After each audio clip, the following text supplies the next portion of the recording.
এটা মানুষের যার যার মনের বিশ্বাস।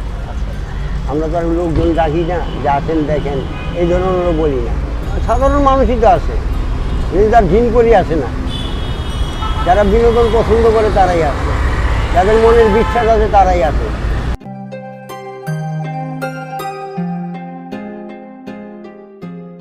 রাস্তার পাশে বসে থাকা এই মানুষটির নাম মনসুর আলী। ৩৫ বছর ধরে নিজের ভাগ্য বদলানোর চেষ্টা করছেন, এজন্য তার পেশা মানুষের ভাগ্য বলে দেয়া।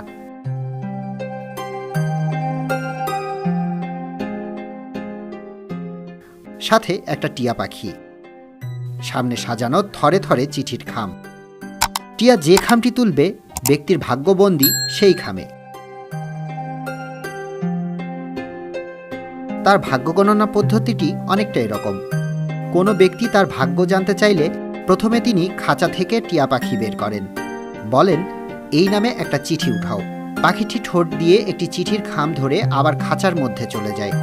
খামের ভেতর থাকা কাগজটি মনসুর আলী বের করেন, তারপর পড়ে শোনান। এটাই সেই ভাগ্যের লিখন। তবে বর্তমান দুঃখে কষ্টের মধ্যে রয়েছে, কিন্তু এর প্রতি আল্লাহর মেহেরবানি রয়েছে। শীঘ্রই ব্যক্তি সচ্ছলতা সুখ লাভ করবে। তবে মনসুর আলী জানান এটা পুরাটাই বিনোদন। এটা মানুষের যার যার মনের বিশ্বাস। আমরা তো আর লোকজন রাখি না যে আসেন দেখেন এই ধরনেরও বলি না। সাধারণ মানুষই তো আসে, যার ঘিন করি আসে না। যারা বিনোদন পছন্দ করে তারাই আসে, যাদের মনের বিশ্বাস আছে তারাই আসে। টিয়া পাখি দিয়ে এই ভাগ্য গণনা করতে জনপ্রতি তিনি 10 টাকা করে নেন। তবে তার বলে দেয়া কথা মানুষের জীবনের সাথে মিলেও যায়। তিনি দিয়ে দেন কিছু উপদেশও। এগুলো বিশ্বাস করা মানুষেরও অভাব নেই। পাখি দিয়ে আমার ভাগ্যটা টেস্ট করলাম, যেটা পাখি আমার ভাগ্য আছে ওটা পাখিটা আমাকে বলিয়ে দিল, যেটা আসলে বাস্তব। উনি যা বলতে সবই সঠিক। আমার যেটা যেটা মনে ছিল সব উনি পরীক্ষা করলেন, সব ঠিক বললো। আমি মানুষের বিশ্বাস করি বা আমি একটু অভাবে আছি, এটাই বললো আর কি। না, আমি আমার কাছে যেটা বলছে এটা সত্য। অন্যের ভাগ্য গণনা করলেও নিজের ভাগ্যটাই এখনো পাল্টাতে পারেননি মনসুর আলী। যখন কোনো মানুষ থাকে না তখন বসে থাকেন এক মনে। দেখে মনে হয় খুব দুশ্চিন্তা আর অনিশ্চয়তার জীবন তার। হয়তো বুঝতে চেষ্টা করেন আসলেই তার ভবিষ্যৎ কার হাতে।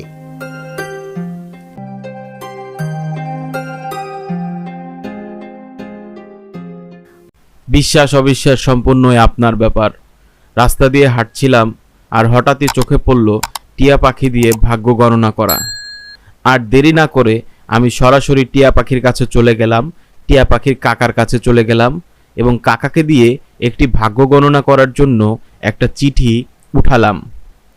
তো চিঠিতে কি ছিল সেটা জানতে হলে ভিডিওটা পুরো দেখতে হবে। কাকা আসসালামু আলাইকুম। এই জায়গায় যে চিঠি দেখতে পাচ্ছি কিছু, এই চিঠির মধ্যে কি আছে আসলে? আচ্ছা, উপদেশ লেখা আছে। এই চিঠিটা কি টিয়া পাখিতে নিবে? আচ্ছা, আপনি কত করে নিচ্ছেন?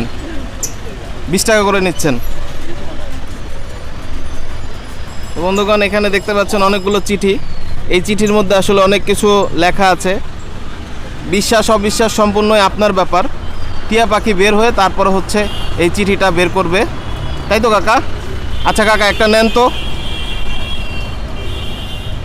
তো বন্ধুগণ, আমরা এখন দেখতে পাচ্ছি টিয়া পাখি বের হবে। টিয়া পাখি বের হয়ে তারপরে যে কোনো একটা চিঠি নিবে। এই যে টিয়া পাখি বের হওয়া শুরু হয়েছে। রাসেল, আচ্ছা একটা বের হইলো। এই যে টিয়া পাখিটা ভিতরে ঢুকে গেল। আচ্ছা, এটা হচ্ছে আমার নামে, আমি একটা বের করেছি। দেখা যাক কি আছে এখানে। তো এখানে আমার চিঠিতে যেটা আসছে সেটা হচ্ছে যে আপনার জীবনে কোনো প্রেম হবে না, প্রেমহীন জীবন আপনার, আপনি প্রেম করতে পারবেন না, প্রেম করতে গেলেই আপনি ধরা খাবেন, দয়া করে প্রেম থেকে বিরত থাকুন। নিঃসন্দেহে তুই ঠিক কথা বলেছিস। আরে তো এই জিনিসটা দেখে আসলে খুব ভালো লাগলো, খুব ইন্টারেস্টিং। এই টিয়া পাখিকে আপনি কি খাওয়ান কাকা? আচ্ছা, কতদিন ধরে এই টিয়া পাখি আপনার সাথে আছে? আচ্ছা আচ্ছা, 2 মাস যাবত এই পাখি আছে।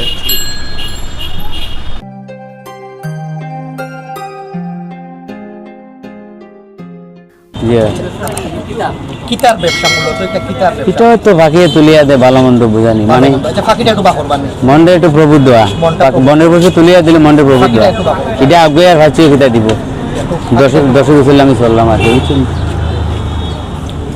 আমরা দেখতাম পারলাম দর্শক যে চাচা কিন্তু ফাঁকির মাধ্যমে মাংসর ভাগ্য পরীক্ষা করুন কিলে ভাগ্য পরীক্ষাটা নির্ধারণ করেন আপনি নাম দেখি আনি নাকি তো বাকি তুলিয়া দিব ফাঁকি তুলিয়া দিবে একটা পরীক্ষা করুক তাই দেখি নাম কইন নাম চঞ্চল দেখো সঞ্চল নামে একটা টিকিট দেবা বেচারারে কিরে বাকি দোষ না সঞ্চল একটা টিকিট দাও ডরাইছে বাকি দেখ বেটা একটা টিকিট তুলে দে একটু ডরাইয়া তুলে না দর্শক আমার নামে একটা টিকেট তুলটা চঞ্চল নামে কিতা ভাগ্য পরীক্ষা দেখিলাই বুঝাই দিই প্রশ্নকারী মনোবাসনা পূর্ণ হবে আপনার জীবনে শান্তির দিন আসিতেছে কিছুদিন পূর্বে আপনার আপনজনের সাথে ভুল বুঝাবুঝি দ্বারা কথা নিয়ে মনোমালিন্য সৃষ্টি হয়েছিল ভুল কিন্তু তারও হয়েছে একদিন আপনার কাছে নীতি শিকার অন্যায় শিকার যাবে কিতা বুঝাইছে জীবনে শান্তি আল্লাহ দিল শান্তি হইব আমার তো অশান্তি নাই শান্তি আল্লাহর কাছে সব কিছু আল্লাহর কাছে কোনো অভাব নাই এখানে দরিয়া পার কত বিশ্বাস বছর থেকে আপনি এই ব্যবসাটা কররা 15-20 বছর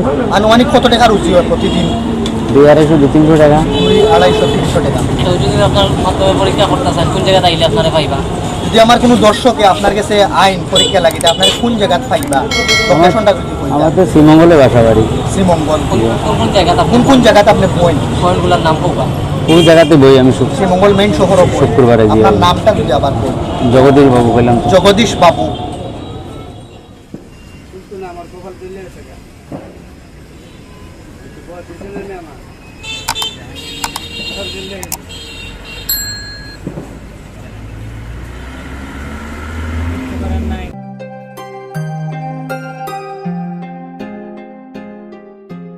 তোমার মিষ্টি সুরেলা কণ্ঠের একটা গান শোনাও তোমার গান শুনে আমাদের সকলের আগে এই পেশাটাতে কেমন আপনাদের আয় রোজগার ছিল এখন বর্তমানে কেমন আছে এই বিষয়টা একটু জানতে চাচ্ছি। এটা হলো কি আমি 40 বছর ধরে করি বুঝছেন এটা হলো মানুষের বিনোদন দেওয়া ভাগ্য মালিক আল্লাহ কর্ম ছাড়া ভাগ্য নাই এটা মনের বিনোদন মানুষকে ভালোবাসে মানুষ দেখে এনজয় করে ভাগ্য ফিরে পাওয়া আল্লাহ তবে আগে যা ছিল এখনও তা আছে আমাদের এই বিনোদন দিয়ে কোনো রকম সংসার চলে কোনো দিন 400 হয় 500 হয় 1000 হয় আবার 200 টাকা হয় না আমরা এ নিয়ে আসি অনেক বছর ধরে সুন্দর মানুষকে বিনোদন দেওয়া আর কিছু না ভাগ্য ফিরে পাওয়া আল্লাহ এই বছর তার জন্য মঙ্গল আমি বলবো এই যে ভাগ্য হইল কর্মে এইটা ভালো মানে উপদেশ বাণী কর্ম ছাড়া ভাগ্য নাই মানুষ বিনোদন নেয় সময় ব্যাপার মানুষ দেখে এটা কী হয় আল্লাহ বলতে পারে কী হয় কি এটা মনের বিনোদন সময়টা সবসময় খারাপ হয় না ভালোই হয় মানুষকে ভালো ভালো কথা বলা হয় এইটাই কথা আর কিছু নাই। আচ্ছা এত পেশা থাকতে এই পেশাটা যে বেছে নিয়েছিলেন এটার পেছনের আসলে গল্পটা কি ছিল কারণটা কি ছিল?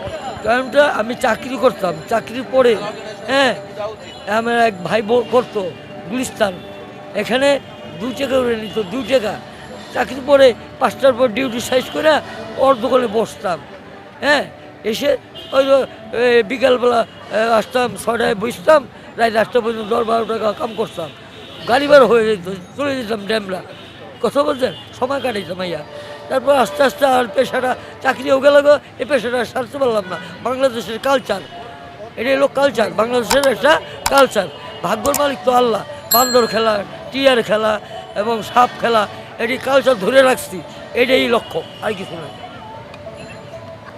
আগের মতো কি এখন আর দেখানোর সুযোগ পান মানে এই ধরনের আগে যেরকম গ্রামের মেলা টালা হতো সেগুলোতে অংশগ্রহণের কোনো স্মৃতি মনে পড়ে তখনের সাথে আর এখন সময়টার সাথে মেলাতে পারেন যে হারিয়ে যাচ্ছে বা আপনারা এটা নিয়ে ভাবুক এই প্রশ্নটাই আসলে একটু জানতে চাচ্ছিলাম। এখন হলো কম্পিউটারের যুগ বুঝছেন এখন হলো কম্পিউটারের যুগ বুঝছেন আমাদের এই পেশা এখন অনেকেই দেখে না জানে না ও কম্পিউটার দেখে তবে আমরা এটা ধরে রাখছি আবার যদি এই পেশায় হ্যাঁ কেউ যদি এটা উদ্যোক্ত করে আবার এটা জয় হবে পুরনো দিন এইটা ধরে রাখলে ভবিষ্যৎ সম্পর্কে ভালো হয় কিন্তু এই পুরানো ঐতিহ্য হ্যাঁ অসুবিধা নাই আমাদের চলে আমরা আসি ঢাকা শহরে 10-12 জন এটা নিয়ে বান্দরওয়ালা, সাপালা, পাখিয়ালা, এবং সময়টা ভালোই যাবে মনে করি। পুরনো ঐতিহ্য এটা ধরে রাখলে ভালো হবে, এটাই কথা। আগের মতো হয় না।